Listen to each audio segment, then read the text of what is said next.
Welcome to Chapter 2, Ethics in Public Speaking. Before we get into Chapter 2 material, I do want to go back over our reminders here with everyone. So the reminders for this chapter and all the subsequent and following chapters are simply make sure first you take notes. This will become your study guide for both the test and for the final. There will not be a study guide given for the test or for the final, so make sure that you are taking good notes to create that study guide. Additionally, make sure that you read the chapter. Third, make sure that you're able to define and apply the key terms in the chapter. And finally, please make sure you're able to answer the questions at the end of each chapter. So let's take a look at Chapter 2, Ethics in Public Speaking. Before we get started, we need to define what ethics mean. And ethics are simply dealing with issues of right and wrong in human affairs. With ethics, there is a sliding scale from good to bad with a lot of things. But as a society, we have adapted that sliding scale to a lot of things to determine whether it's good or bad. Obviously, helping others is good, murder is bad. But if you found $1 on the street, what should you do with it? Some people would say keep it, others would try to say find the owner of the dollar. Either way, it depends on how you view that particular instance, that particular situation.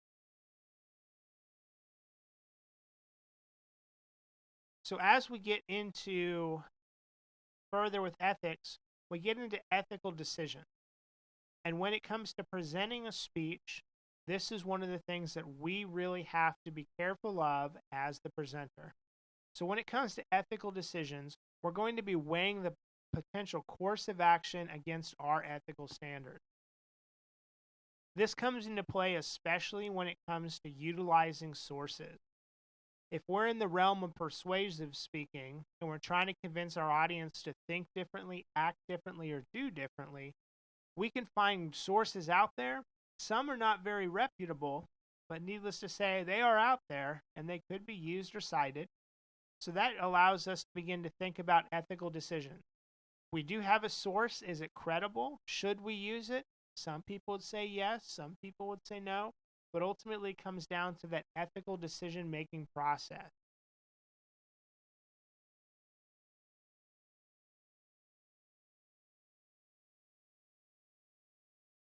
So as we dig a little deeper into ethics, we need to take a look at ethical speaking.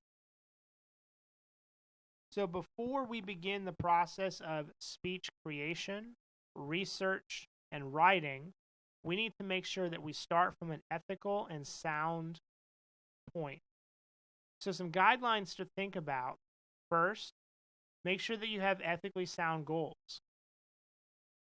If it's an informative speech, we want to make sure that our audience is truly going to learn something new and not just rehash the same information that they have been learning year after year after year. You want to be fully prepared, and whether that is through your topic selection, your main point alignment, and the research, you want to make sure that from the beginning you have everything you need to make an ethical presentation. And finally, be honest. Sometimes you'll find a great topic, you want to do it, and then you do some research and you find out, well, maybe the topic isn't quite what I was thinking. So you have to be honest with yourself and say, do I move forward or do I find another topic? Continuing on with ethical speaking guidelines, avoid name calling and abusive language, and always put principles into practice. We want to make sure that when we are presenting, whether it's informative, demonstrative, or persuasive, that we're not going to alienate any of our audience. We also want to make sure that we avoid stereotyping and other gender alignments when it comes to particular topics or activities. So we're going to take a look at some of a little deeper here. We have a couple slides throughout the presentation that we have to go over, even though most of us know what these are, but these are because of frame of reference. A lot of times on the college level, you will have international students or students from other countries in your classes. So a lot of times the professors, instructors have to step back, think about that frame of reference as we talked in chapter 1, and this is an example of that name calling. It's where we use language to defame, demean, degrade individuals or groups. So in the context of an international student, they might hear name calling and think, okay, I need to call somebody by their first name or their last thing. One area we're going to spend a little bit of time on in this chapter when it comes to ethical decision making is going to be the idea of plagiarism. In the recent years, plagiarism has become a massive issue on the high school and the collegiate level. It has gotten so bad on both levels that many times courses require students to electronically submit material from papers to projects to proposals so that they can be checked against the database and also other known materials. So what exactly is plagiarism? We hear the buzzword, but we might not quite grasp entirely what it is. So plagiarism is presenting language, ideas of another as your own. So you are taking somebody else's work and passing it off as yours. Sometimes this is done intentional. Other times this is done unintentional, but needless to say, both aspects, intentional or unintentional, are still plagiarism. So we're going to take a look at some different types of plagiarism. So the types of plagiarism that we're going to take a look at today is first, global, second, patchwork, and third, incremental. Each of these types of plagiarism can result in the same sort of punishment or grade reduction, whether it's at the high school or the collegiate level.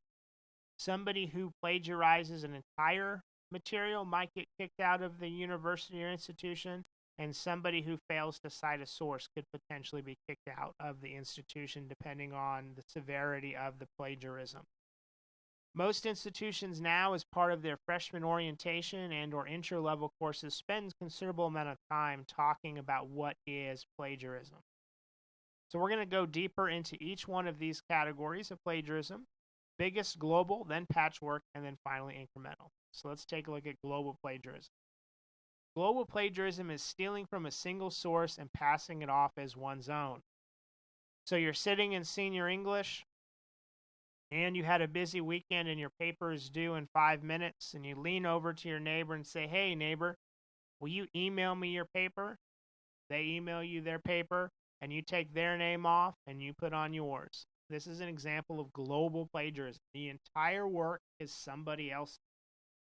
Additionally, when you get off to college, there are a lot of websites out there that you can pay for papers and projects. This is another example of that global plagiarism.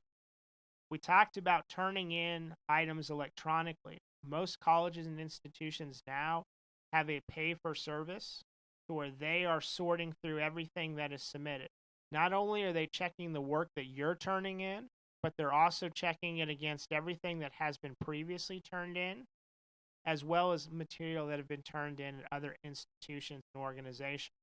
So, for instance, if you attend K-State and you turn in a paper for Comp 1 and your buddy turns it in at KU and their systems talk, both of those would flag as plagiarized. They're the same version both at KU and at K-State.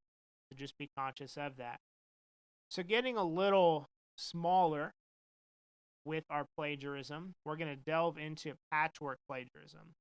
So this is where we're going to steal ideas, language from 2 or 3 sources and passing it off as one's own. So once again, just as global plagiarism is intentional, patchwork plagiarism is intentional as well. You know you're doing it. So the way this kind of happens is the student decides, well, the professor doesn't have time to read all 200 of our papers, so they're going to read the introduction and conclusion. So I'll go ahead and write my introduction, I'll write my conclusion, and then I'll just copy and paste off the internet in the middle. Once again, this is the example of that patchwork plagiarism. You are representing other people's work as your own without citing it.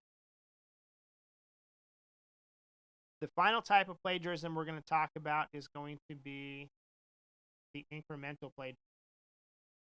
Incremental plagiarism can be intentional or it could be unintentional. Incremental plagiarism is simply failing to give credit for parts borrowed from other sources. So we're now in the digital generation. Everything you do is on the computer. You're copying and pasting.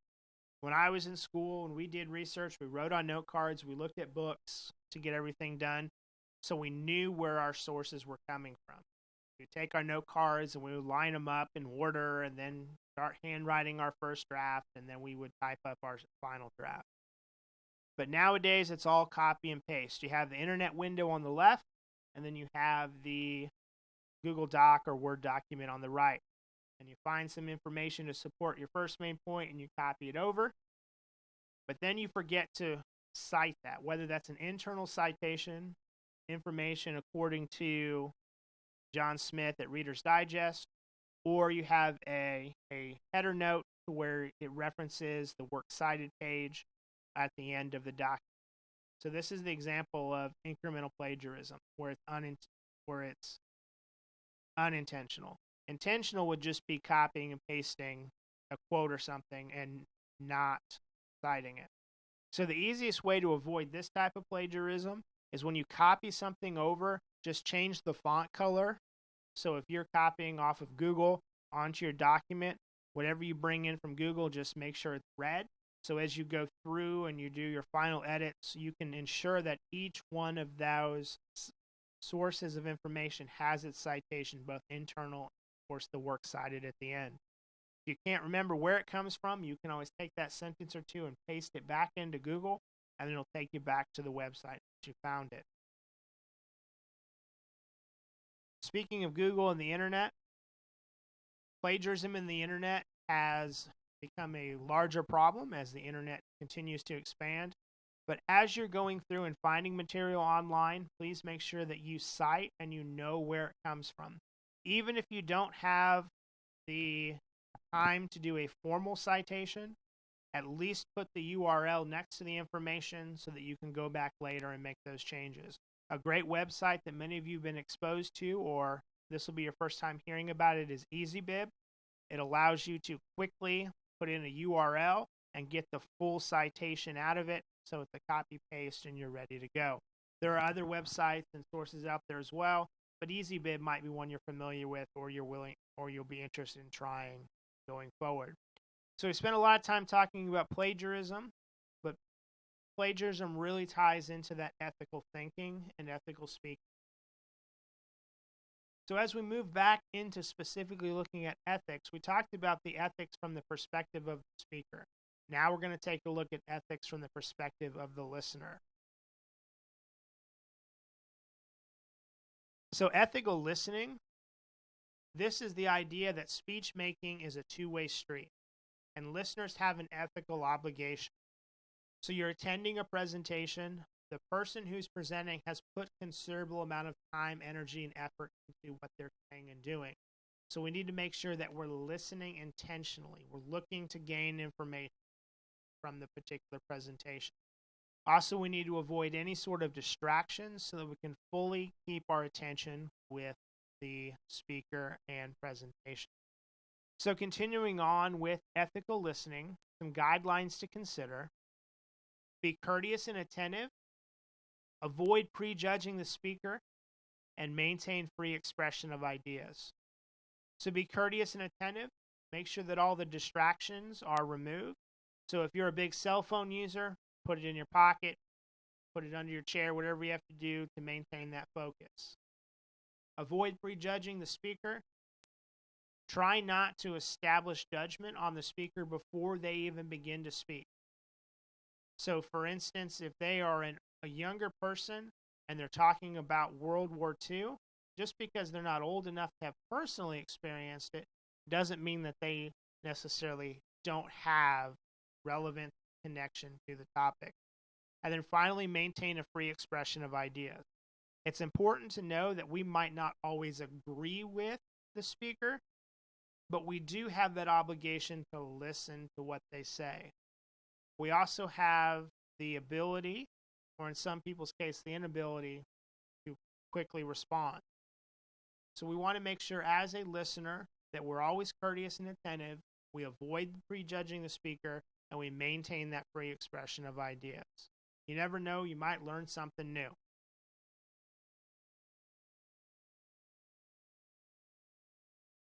So as we wrap up with Chapter 2, Ethics in Public Speaking, I do want to go back over our quick chapter reminders to make sure that we're all on the same page. Hopefully you were able to go through this presentation and take some notes. If you need to pause or go back, you're more than welcome to. Take it at your own pace there. Please make sure that you go through and you read Chapter 2. Additionally, within Chapter 2, make sure that you're able to define and apply the key terms in the chapter, as well as make sure you're able to answer the questions at the end of the chapter. These notes that you are creating are going to become your study guide for both the test as well as the comprehensive final at the end of the semester. So as always, if you have any questions, please feel free to reach out.